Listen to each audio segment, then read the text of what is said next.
Saúdo, amada igreja, na paz do Senhor. Abramos nossa Bíblia em Hebreus 11, versículo 1. Ora, a fé é o firme fundamento das coisas que se esperam e a prova das coisas que se não veem. Amém? Podeis assentar.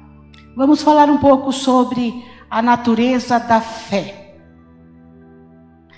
O capítulo 11 de Hebreus, ele demonstra a natureza do único tipo de fé aceita por Deus e que triunfará na pior das situações.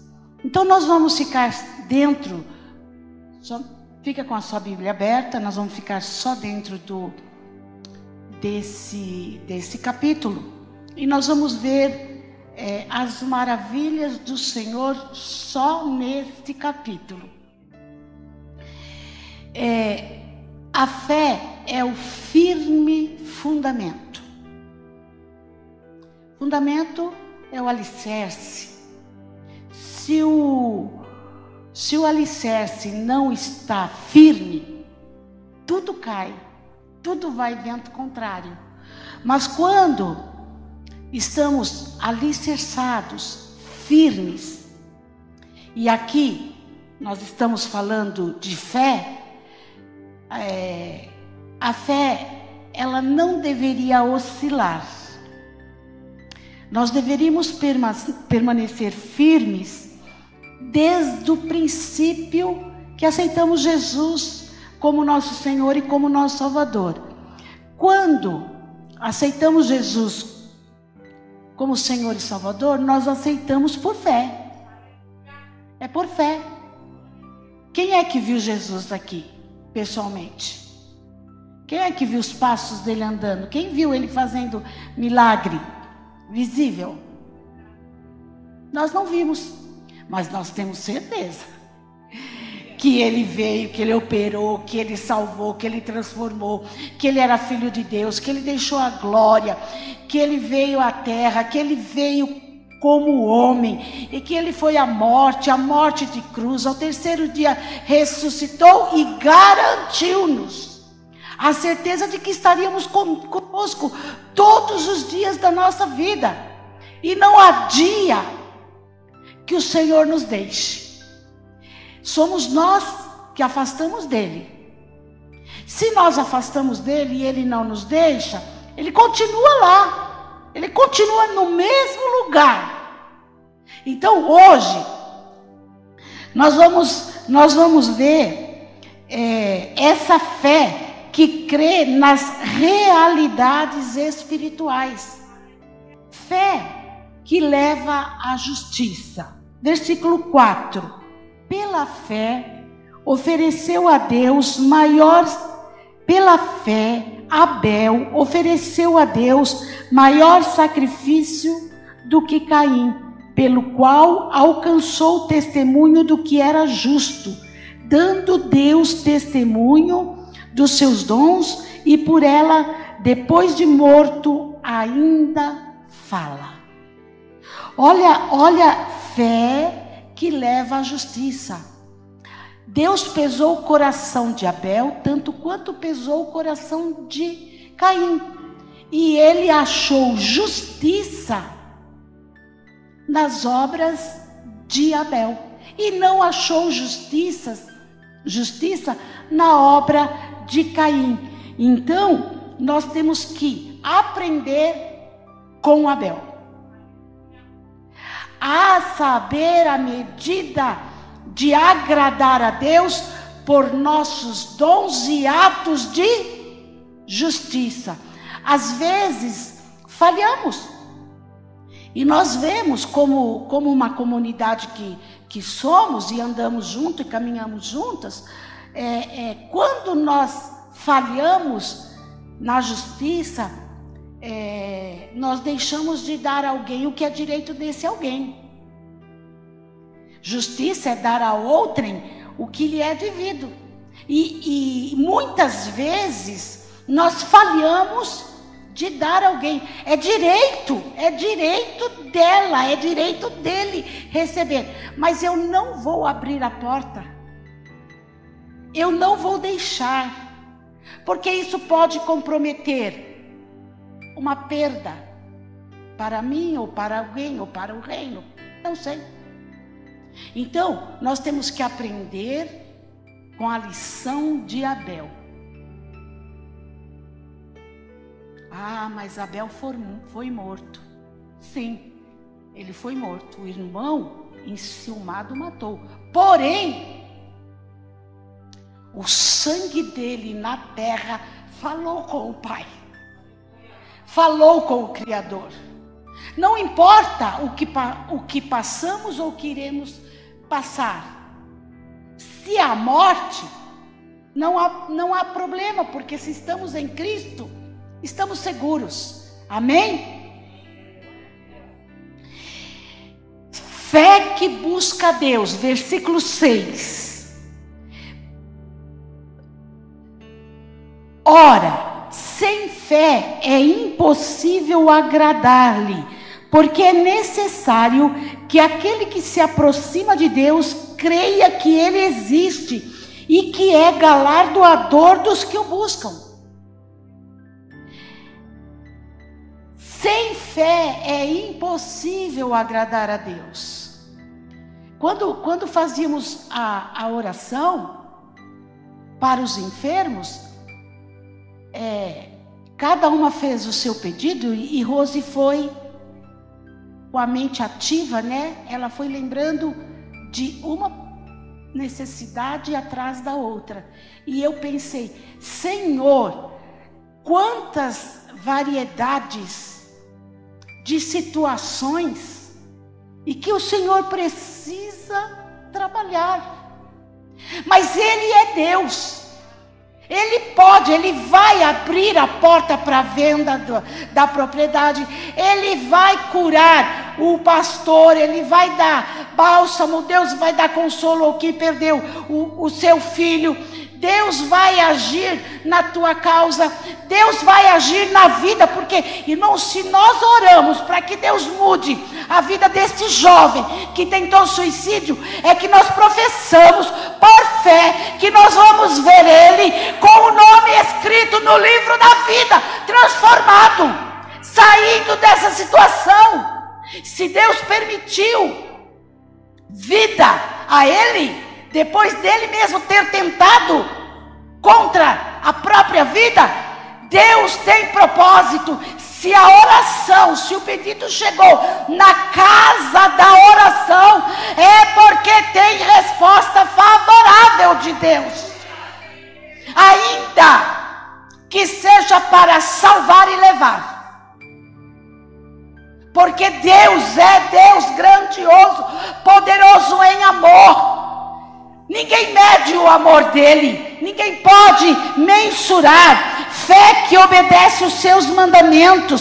Versículo 7.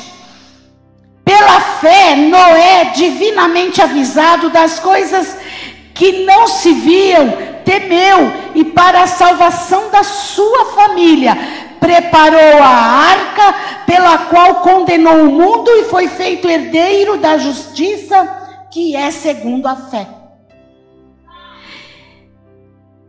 O Senhor chama Noé porque Deus viu graça em Noé. Deus viu em Noé qualidades diferentes de toda a humanidade que estava vivendo ali. E ele foi o único que Deus viu. O coração pesou as obras, achou nele.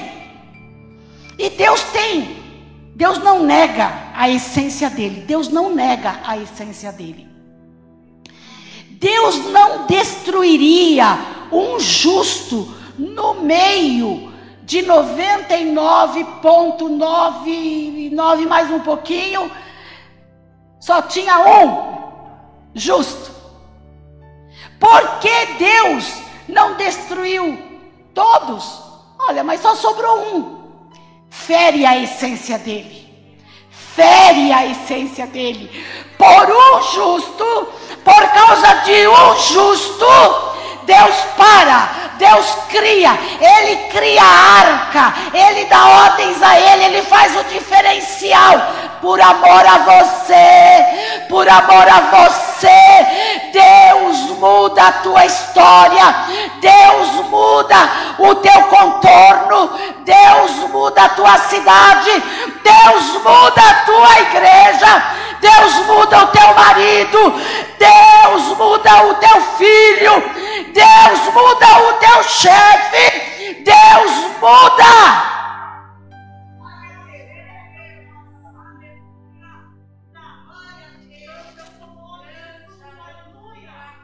Assim como Ele foi com Noé, quando nunca se havia falado em chuva, Deus manda Noé criar uma grande embarcação.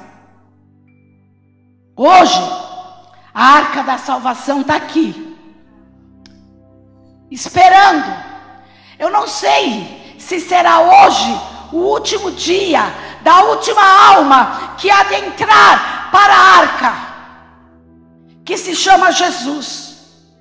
O dia que essa última alma entrar, a porta fecha, Jesus vem e nós partiremos. Vamos falar do privilégio da última alma que há de entrar para a arca da salvação. Olha, na arca de Noé entrou a esposa, os filhos e as noras.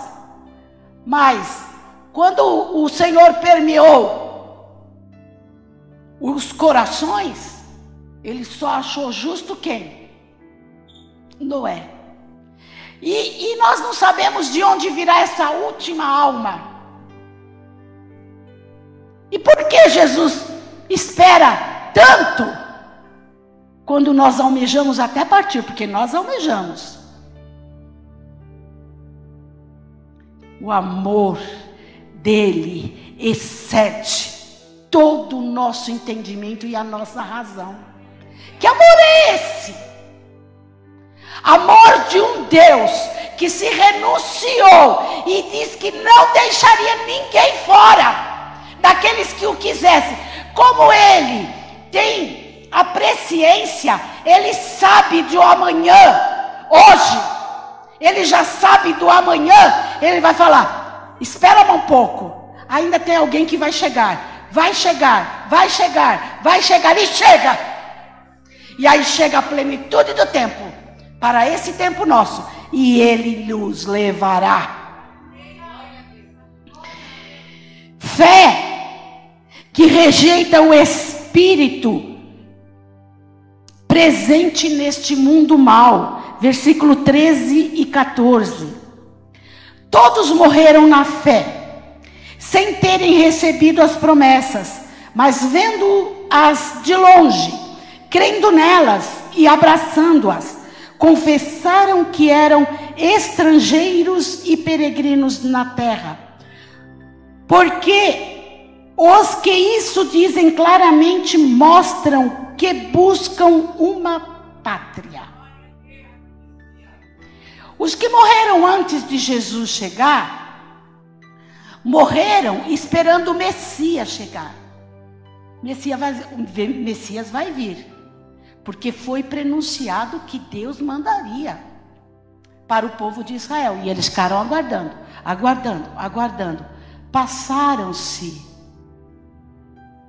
de bebê para criança, de criança adolescente, de adolescente jovem, de jovem adulto.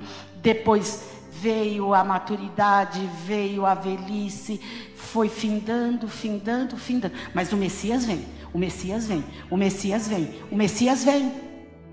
Esses que morreram esperando, você vê que diz aqui, morreram na fé.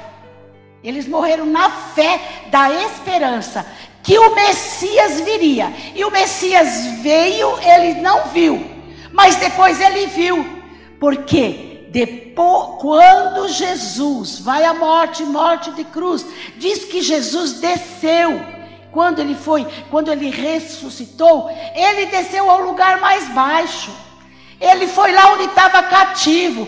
Aqui, mais ou menos representando, era assim: os que desciam na esperança de que o Messias chegaria, descia ao Adem, nos braços de Abraão. Abraão saiu propagando a nova jornada, o novo caminho, porque através dele Deus faria grande nação. Deus daria descendentes para eles incalculáveis. E todos que desciam ficavam lá com Abraão. Só que havia um abismo do outro lado. E aqueles que não morreram, que morreram, mas sem a fé da esperança que o Messias viria, ficou do outro lado. Mas Jesus desceu. Você para pensar que alegria não foi naquele lugar? As almas que estavam lá, ele se apresenta: vocês me esperaram, vocês me aguardaram, eu cheguei, eu estou aqui, eu vim, eu existo. Agora este lugar, não vou deixar vocês aqui. Eu vou tirar este cativeiro. Eu vou levar vocês para cima. Tirou o cativo do cativeiro, levou para o paraíso. A partir de então, toda alma que morria, por fé crendo em Jesus, sobe direto e vai para o paraíso. E toda alma que não, desce para baixo.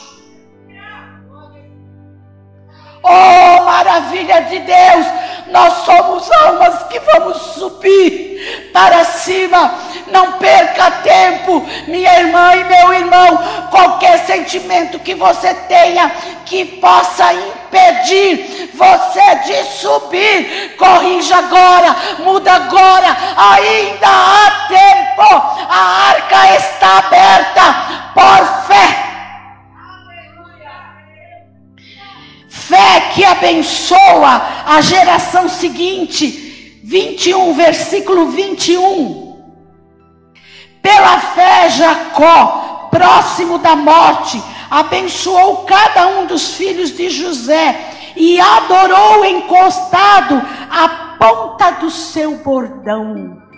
Como é importante abençoar a nossa geração. Irmãos, é importante abençoar os nossos filhos. É importante que a bênção que foi repousada sobre os meus pais vieram em dobro sobre a minha vida e irá triplicado sobre a vida dos meus filhos e vai para os meus netos. E assim vai até Jesus voltar. Abençoe, meu irmão, abençoe. Abençoe os teus filhos. Eles são heranças do Senhor. Ele pode estar atravessando um momento difícil. Abençoa o teu filho, abençoa, abençoa. Abençoa o teu filho, ajuda o teu filho. Porque Jacó abençoou filhos que agiu com malignidade contra ele. Dos filhos de Jacó, filhos que trouxe à alma dele alegria e gozo, mas filho que não trouxe alegria, mas ele não deixou de dar a bênção segundo a medida que o filho precisava. Irmão, muitos de nós, às vezes, não entendemos a dimensão de Deus. Às vezes nós ficamos nas campanhas. Nós não temos, né, campanha. Já há 3 anos nós estamos adorando a Deus em campanha contínua. Mas às vezes faz campanha. E eu penso na minha mente uma coisa assim: se eu fiz uma campanha, eu cheguei, fiz 7 semanas ou 3, ou quantas forem, e eu coloquei no altar do Senhor. Porque depois de 2 anos, eu vou voltar e fazer a mesma campanha, apresentar para o Senhor a mesma coisa, os mesmos pedidos, as mesmas necessidades, se já está lá, patente aos olhos dele. Eu penso assim, é a Maria falando, tá, igreja? É a Maria falando. Eu penso assim, que Deus deve falar assim. Por quê? Mas já está aqui, ó. Eu já peguei, ó, está escrito, ó. Você falou, você fez 7 dias, lembra da campanha? Disso, daqui, lá está aqui. Poderia citar os nomes, mas não há necessidade. Já está escrito. Então nós ficamos como ele, na própria palavra diz, que os gentios vivem de vãs repetições. Vãs repetições. Sabe o que é vã repetição? É repetir a mesma oração. É repetir o mesmo fato. Ó Senhor, muda meu marido. Ó Senhor, visita meu filho. Ó Senhor. Irmãos, nós temos que aprender a chegar diante do Senhor com ousadia, com intrepidez, mas não provocar a ira dele nas nossas repetições. Aí nós vamos às vezes usando versículos para fortalecer essa ideia que temos. Temos que pedir permanentemente. Nós vamos orar permanentemente. Nós vamos clamar permanentemente. Mas aquele fato em si já está na mão do Senhor. Nós podemos até pedir para Ele se lembrar. A Bíblia diz, no dia da ira, lembra-te da misericórdia. Abacuque, acho que escreveu esse versículo. No dia da ira, lembra-te da misericórdia. Ó Senhor, no dia da ira, lembra-te da misericórdia. Então, vai lá, que aquele dia da ira do Senhor, você acha que o dia da ira do Senhor, Ele esqueceu da misericórdia? Ele não esqueceu, mas a gente vai falar, ó Senhor, a gente está sentindo que a tua ira desceu, mas neste período da tua ira, lembra-te da tua misericórdia, porque a misericórdia de Deus é melhor, até a ira dele é melhor que a do homem, e a misericórdia de Deus não se equipara à misericórdia do homem, por causa da nossa natureza pecaminosa. Fé que recusa os prazeres do pecado, fé que suporta a perseguição, e fé que pratica poderosos atos de justiça. Vamos ao versículo 25, depois o 27, e aí nós encerramos do 33 a 35. 25.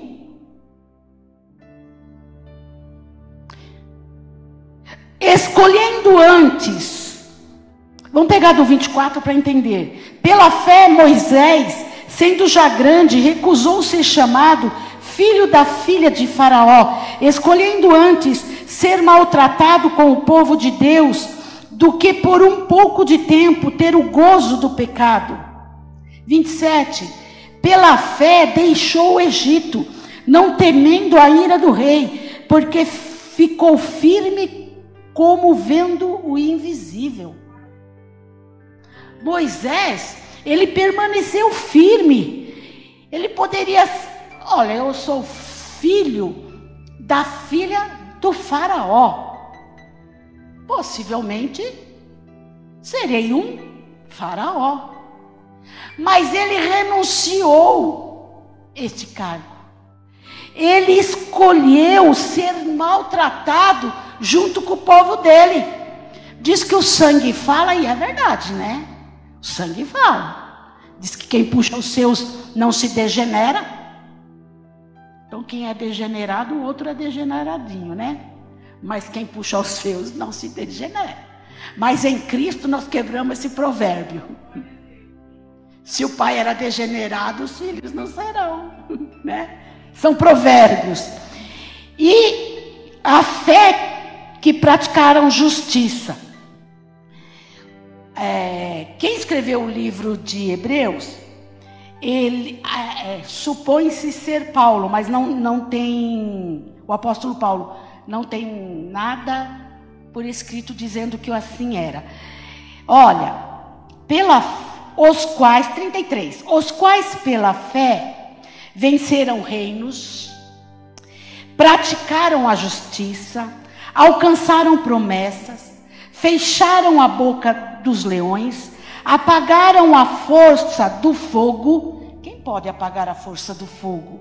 Escaparam do fio da espada, da fraqueza tiraram forças, na batalha se esforçaram, puseram em fugida os exércitos estranhos. As mulheres receberam pela ressurreição os seus mortos. Uns foram torturados, não aceitando o seu livramento, para alcançarem uma melhor ressurreição. A fé é o firme fundamento das coisas que se esperam, a prova das coisas que se não veem. Toda vez que você for buscar ao Senhor, você não vai ver, você não vai enxergar, porque o inimigo vai pôr tranqueiras à sua frente, para que a fé que te fez orar diminua. Mas eu digo para ti, seja firme, que a sua fé seja um firme fundamento. Você vai ver o maior de Deus sobre a sua situação. O que é que você tem pedido? O que é que você tem falado com o Senhor? Ele ouviu e vai te responder. Hoje é dia que Deus bradará a seu favor, concederá vitória à sua vida. Crente, espere em Deus. Nas questões temporais da vida, é temporal, passa. Quando vem um temporal, ele vem, cai, mas ele vai embora. Crente, fica firme. Crente, creia. Crente, tenha fé. Crente, vai para frente. Crente é todo que crê. E crê na pessoa de Jesus Cristo.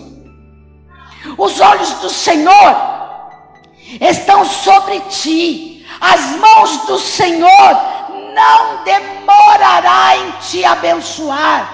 A mão do Senhor nos tempos finais vai vir rápido, vai agir rápido. Sabe por quê? Porque o olhar dele está em você, e Deus tem o poder e uma conexão com a mão dele. O olho viu, ele viu a necessidade, a mão dele já começa a trabalhar. A mão dele já começa a trabalhar. Aí ele já começa a tirar a mão do lugar. Aí ele esticou, e a hora que ele esticou, quem é que pode ir lá encolher o braço dele, tirar o braço dele? Esta é a palavra que o Senhor tem para a sua vida nesta manhã. A natureza da fé, firme fundamento. Continua esperando, porque Deus vai trazer a vitória. Amém?